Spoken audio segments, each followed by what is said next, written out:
Hi, my name is Tom. My call sign is ND3N. Thanks for checking out my channel and welcome to my shack in a corner.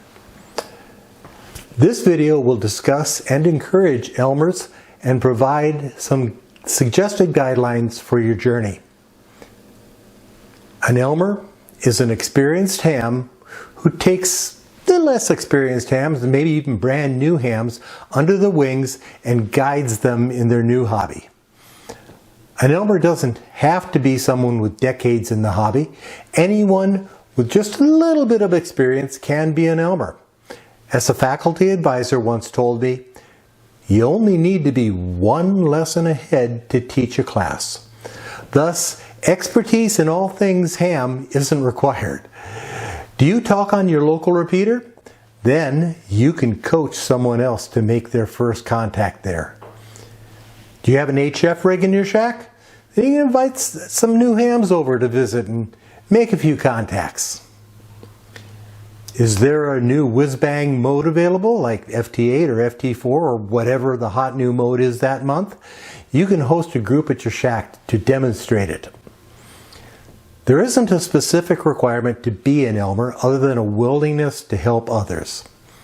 Here are a few guidelines that will make giving this help easier on you and help a new ham feel comfortable in asking for your help. First, let the new hams know that you're available to them. Be sure to greet them when they visit your club. Get involved with test sessions, even if it's just handing out paper and pencils, and then introduce yourself to them. Congratulate them when they pass the test, and reassure them if they fail. Do not insist that they need an Elmer and that it must be you. Let them know that you're there for them if they have some questions or need some help. If someone asks your help, they're placing a huge amount of trust in you. Be honored and humbled by this.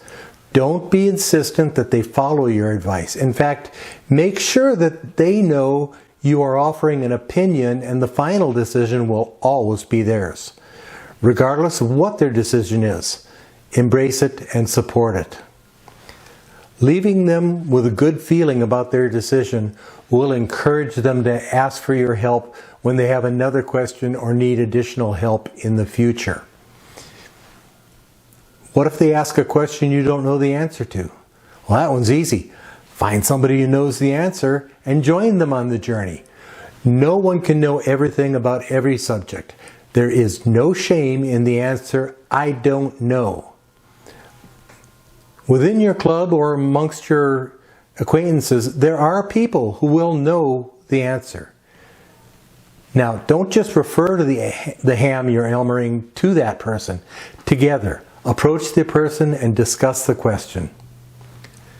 No one is perfect, and you probably will make mistakes. Don't beat yourself up. When you find that you've given an incorrect answer or provided bad advice, correct yourself as soon as possible, apologize if needed, and move on. The ham you're working with will probably appreciate your efforts even more. If they don't or won't ask for your help, don't take it personally. Not everyone wants help. That's their choice. But if they're looking for help, but for some reason are uncomfortable working with you, introduce them to someone who they'll feel okay working with. People are people. Not everyone clicks. Don't try to force things between you.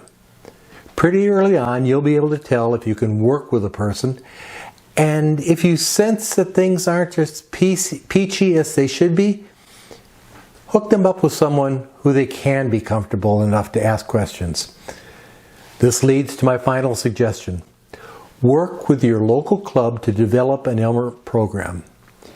If there's a small group of hams gathered together as friends, you already know what knowledge is there and who knows what about what.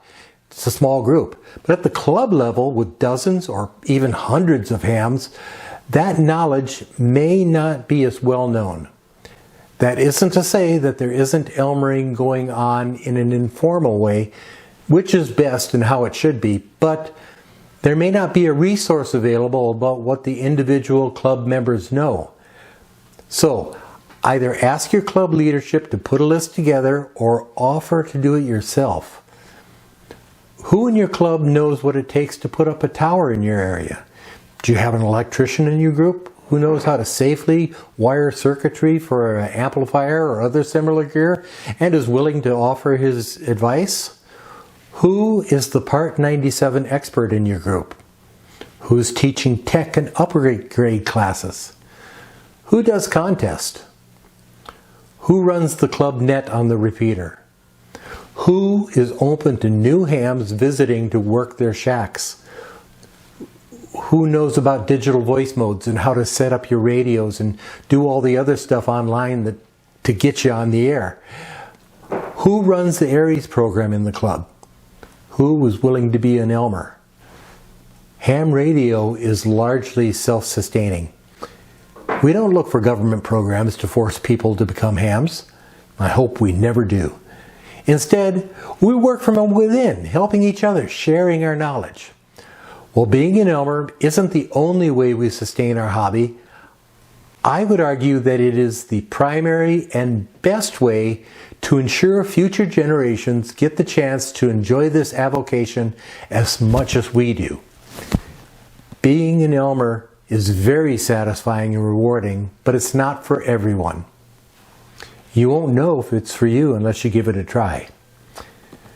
Now, these are my opinions and my suggestions.